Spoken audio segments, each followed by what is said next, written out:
Welcome to Exploring Digital with Purr, a podcast for entrepreneurs and CEOs who want their businesses to benefit from a digital-first approach. Hi, and welcome to another episode of Exploring Digital with Purr. I'm joined today by Fran Hale. Fran has been in digital media for 15 years, and in that time she's worked with pretty much every big, well-known social music and entertainment platform out there across MySpace, Last.fm, Vivo. She's recently been employed at Brave Bison since summer 2019, where as the VP for Sales and Marketing, and in EMEA, she leads the team delivering social marketing strategies for clients and partners. Hi, Fran. Thanks for joining. Thank you so much for having me. Pleasure to be here. So do you want to give a little bit of background as to how that experience, that journey from working with those big partners and then taking what you've learned from those big brands to working with Brave Bison? Absolutely. Well, my journey started off in music. I trained as a musician and have a master's in writing music. And when it came to thinking about what I wanted to do, I naturally explored the opportunities around being a performer or being a teacher. But then an opportunity came up to work for MySpace, and the emergence of social media, it really was brand new back then. And the chance to work in music in such an exciting new industry was something that I couldn't turn down. So that really led my early career decisions to move, as you say, from MySpace, Last.fm and Vivo.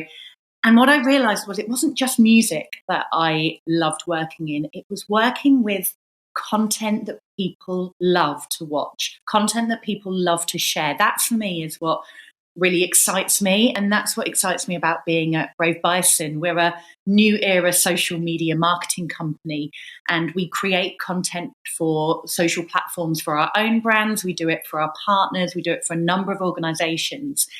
And the ability to work somewhere where passion for content is at the heart of what we do, I think is really exciting. So you've seen how a number of businesses have used these platforms and are now kind of building strategies to have a better breadth of use of these platforms, putting content together. Do you think there are still mistakes that big brands are making when it comes to putting content together for these platforms? Do you know what? I think there are. I think it's very easy to fall into the trap of a one-size-fits-all approach to social marketing. It's so important for businesses to appreciate that each platform has its own nuances, and that audiences are looking for different experiences on each platform. What they want from Instagram is different to what they want from TikTok, for example. So businesses absolutely need to appreciate that. And I think there is still at times a bit of an issue with that not necessarily being the case. They also need to really understand that social media strategy takes time and skill. I think not quite so often as there used to be, but there is still a tendency at times to not fully recognize that you need to tailor a specific strategy for each platform. You need to understand each audience that you want to speak to and understand what they want to get from your content. It's obviously crucial for brands to have one unifying tone of voice, but the role of each platform has to be clearly identified and then planned accordingly. It's interesting how we were having a discussion just the other day about how for years the convention has been landscape content, yes, square content on some platforms, but landscape content still being predominant. And suddenly it feels like, well, portrait content has relevance for authenticity all of a sudden, and suddenly everyone's got to relearn how they put a shot together. But then that in coordination with shorter form content, with as you say, the specific uses of those platforms or the demographics of those platforms, which are more about the tone of voice people are expecting or the type of interaction you're trying to drive from it. It means a totally different experience. Was that something that was an interesting journey to observe as it changed from MySpace to Last.fm to Vivo, like the technology developing, encouraging the use of video as well as audio, that process? Yeah, absolutely. And I think it's about adapting to content consumption changes and how people are using each of the platforms and what they want from their content. But I think you can look back much further than just digital. Like, look back at the first TV ads. They were just repurposed radio ads, or look for how long brands were using their TVCs in their digital campaigns. It takes a while to realize the nuances and intricacies of each platform and understand that you need to deliver creative in a way that is what their audience wants to engage with. It's what they are looking for. And I think that vertical video, short form content, the fact that attentions have to be caught much more quickly than ever before. If you don't capture someone's attention in the first 3 seconds, if that, then you've lost them. And it's that, that idea of how do we create content that is scroll stopping. And that for us at Brave Bison in particular is a real measure of success. That's what we guide all our creative thinking by. How are we going to make sure that we are stopping that thumb? You mentioned that Brave Bison's very new era. What was the history of the company, or what stage of growth was it at when you joined in that role as sales and marketing? So Brave Bison has an incredible business legacy. And when I joined, it was at a time where we really needed to refocus and adapt to a fast-changing social landscape in order to thrive. There's a lot of very strong heritage in our business, but in order for any company, particularly in social, to be able to develop and continue to grow, you need to constantly reassess and refocus. And so I joined at the time when that was just happening. And so we looked very closely at what we did well, and we doubled down on those efforts to make sure we were adding value to our industry. So with that in mind, we identified 3 core business pillars. There's Brave Bison as a social marketing agency. There's Brave Bison as YouTube content and audience specialists. And there's Brave Bison as a social publisher with a universe of some of the largest and most engaged social audiences. And focusing on these 3 clear areas allowed us to refine our messaging both internally and in market to really have a clarity of who we are, what do we do, what do we stand for. And it also makes us quite unique as a social marketing agency because we practice what we preach. We know we can deliver effective social marketing strategies for our clients because we consistently do it for our own social first media brands time and time again. And I think this clarity of positioning enabled everyone to have a much clearer focus of what Brave Bison is and what we do. And internally, it was very much communicated as an evolution of what we were already doing rather than an entire refresh. And I think that's quite important because we didn't need to entirely change what we did as a business. There was a legacy of great work there, but we needed to adapt it to better suit today's social media needs. And has that also sort of contributed to an ongoing effort to stay current with the changing trends in the industry? Is it part of an overall philosophy, do you think, of being constantly agile in that sense, rather than it just being this is the new strategy that is now for the next 2 years and then review? Oh, absolutely. As we say to our clients, what worked yesterday might not work tomorrow. It moves that quickly that if you don't have that agile, flexible approach, that fail fast approach, if you don't have that, then you are not going to keep up in social, arguably in digital and the industry as a whole. It really is such a crucial factor to our success, to the success of any social business, to make sure that you are constantly learning, constantly adapting and optimizing. And that really for us is a very pivotal learning point for us to make sure that's constantly part of our ongoing strategy. It's interesting you mentioned the kind of the wider involvement with digital, because historically some of these platforms, you think of Instagram, people were trying to use traditional social marketing techniques to drive engagement on the platform and then move them elsewhere and get people's data. And these platforms, increasingly, it's not about driving the user to somewhere else, to a landing page, to a site for them to follow a typical kind of digital engagement path, right? It's about keeping them on the platform. And how have you found that kind of traditional role to running a digital campaign and lead acquisition or whatever it might be, engagement with an audience, and how you've had to sort of adapt thinking around technology to adapt to these platforms and the way you run a campaign?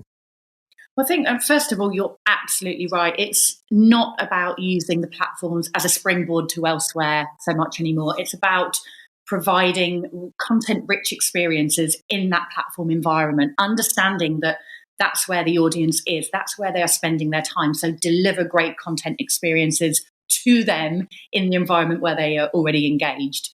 And for us, I mean, absolutely, technology plays a huge part in everything that we do. You know, I'm very much a believer, and as a company, we're a believer that a combination of machine learning with human expertise is the only way to have fully effective strategies. I really don't think an either or approach works properly.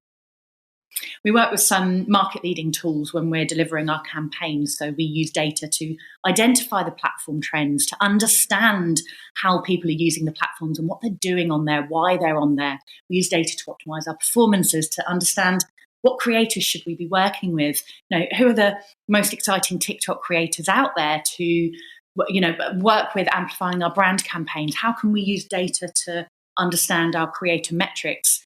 But at the same time, we have teams of people who live and breathe social. They have an inherent understanding of how to engage audiences on each platform. That's what they do. That's their passion. And I really think it is that combination of the two that's really key. It's using tech to our absolute benefit to understand the platforms, how they're evolving, and how we can make sure we are keeping relevant and delivering the content that works on each platform. But having those people, that human element to combine with that, I think provides the richest possible experience. So for a while, a number brands have been looking at what they could do to have content ready when there are kind of situations or crises that need dealing with, having banks of content to be reactive with. I mean, depending on people's situations, right, or the types of industries they're in, they need to be ready for the unexpected. And have you seen more demand for that type of content as a result of people being uncertain about lockdowns, or knowing that they might need to rapidly change business models? Yeah, I think it's certainly a consideration in a way it wasn't before. Businesses have absolutely been forced to think of scenarios that just weren't even a consideration previously.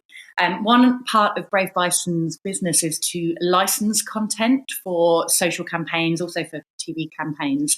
And that's something we've seen rise incredibly in popularity, where brands are wanting to tap into that real, authentic, user-generated content to be able to license that for either their campaigns or for their social channels. And I think that forced need to look at reactive content in a way that they hadn't done before, the fact that they had to be far quicker to pivot, to look at how they can be responsive when perhaps their production capabilities were restricted, or they just quite simply didn't have the same time and resources they had previously. So that's absolutely been a trend that we've seen develop. And a lot of brands are coming to us and continuing to come to us now to provide that content, to license that content for them, so they have that available, so they can be much more reactive.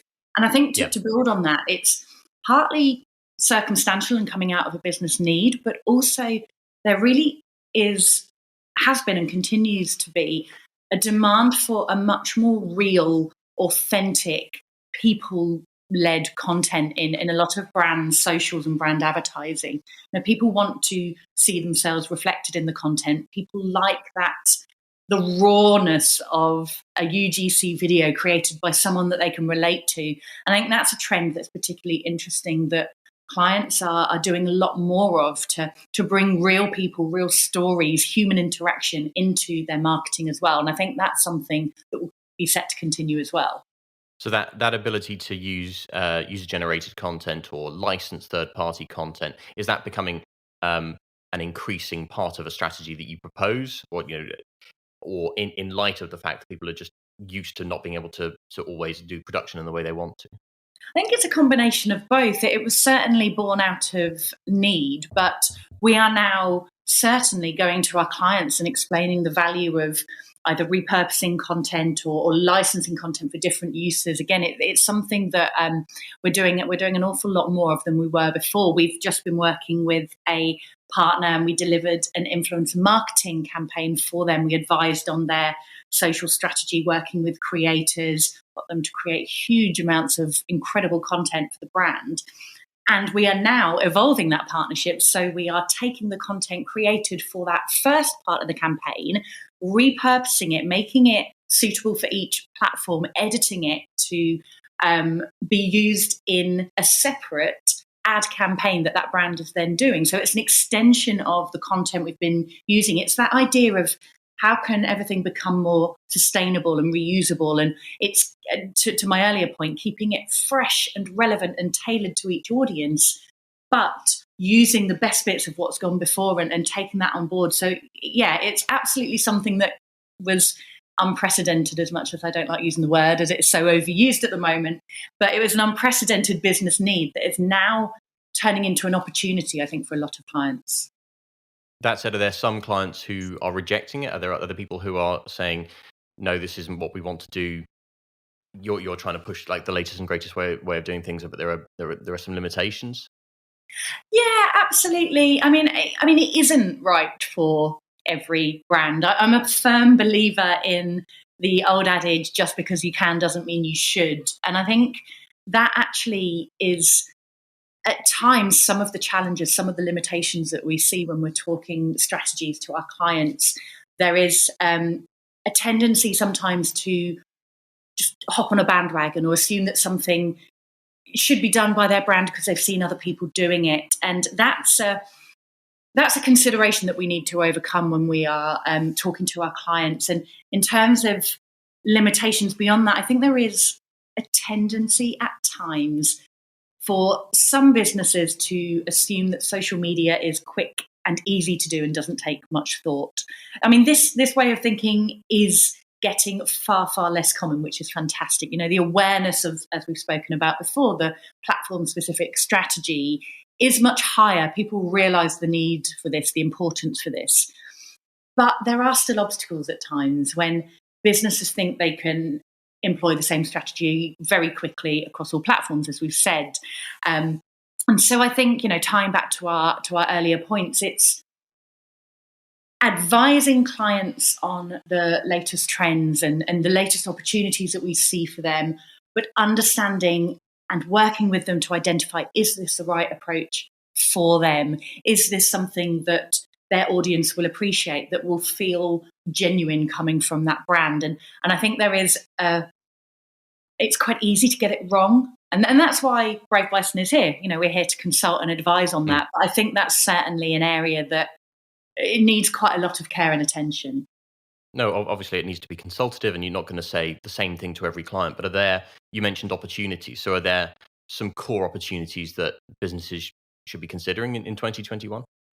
Absolutely. I mean, you absolutely cannot deny the rise of TikTok and just how prominent it is at the moment. And that trajectory is set to continue. I think there are some incredibly exciting ways that brands can get involved in this new and innovative form of social content marketing. It's a way to speak to a Gen Z audience, which is so difficult to reach. It's reaching audiences when they are leaning in, they're engaged with the content, they are ready to consume the content you put in front of them, and they want that value exchange, which I think is something that brands can really tap into, provide value to that audience that is already on TikTok and become an integral part of the platform.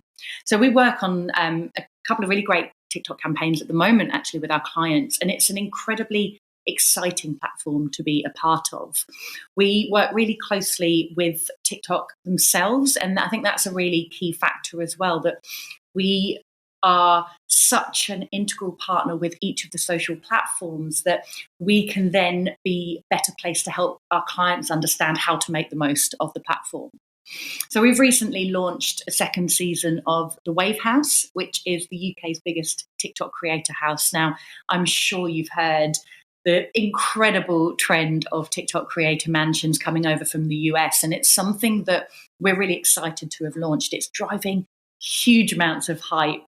It's the most popular content amongst the youth audience.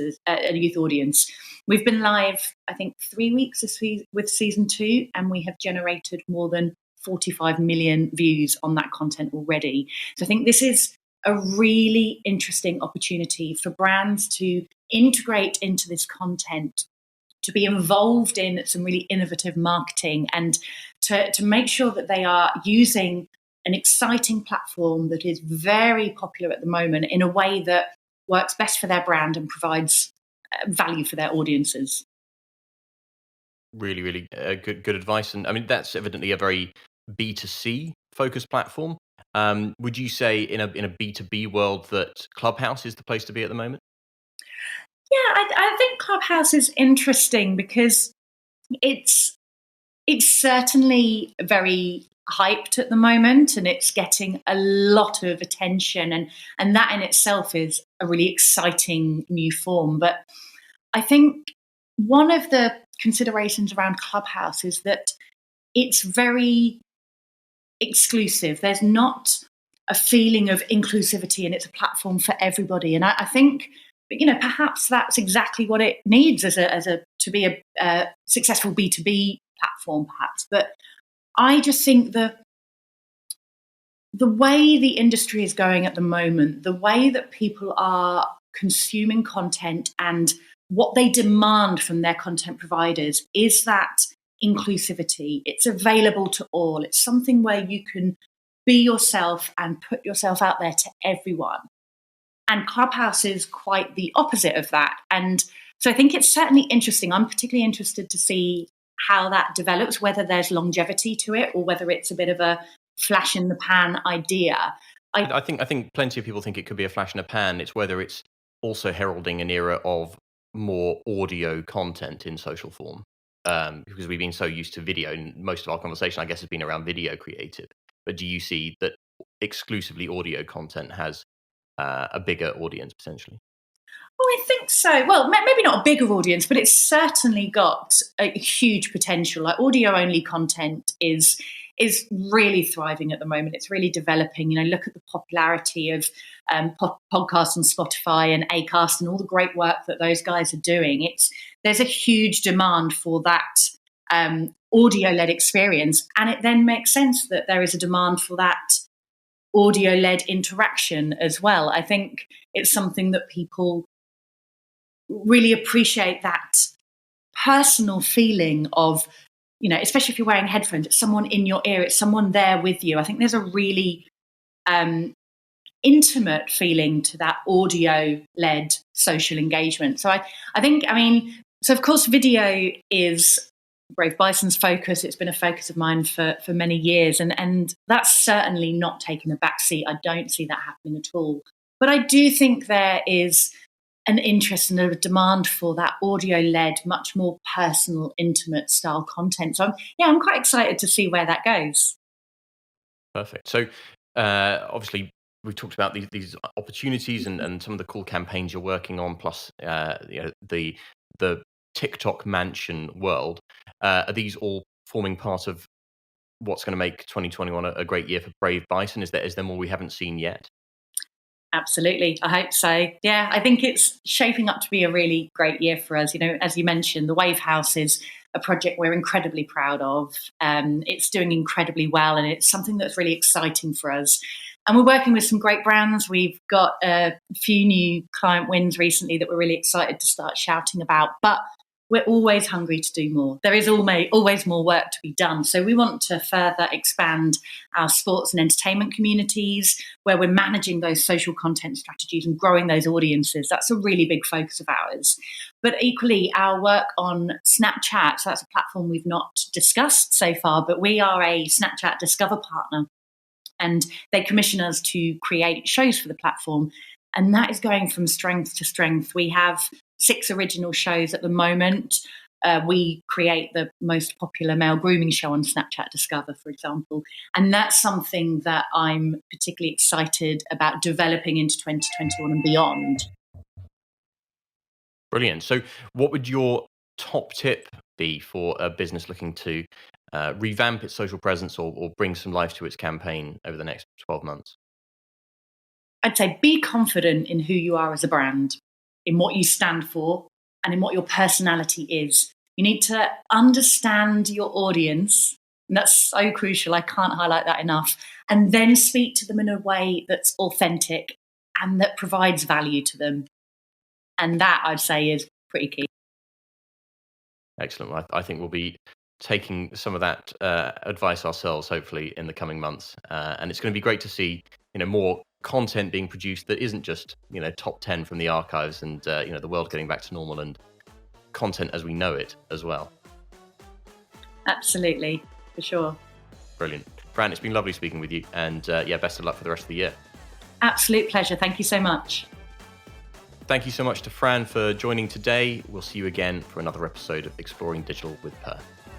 Thanks for joining. Remember to subscribe and follow us, and to share today's insights with other businesses you know who want to stay relevant in a digital-first world.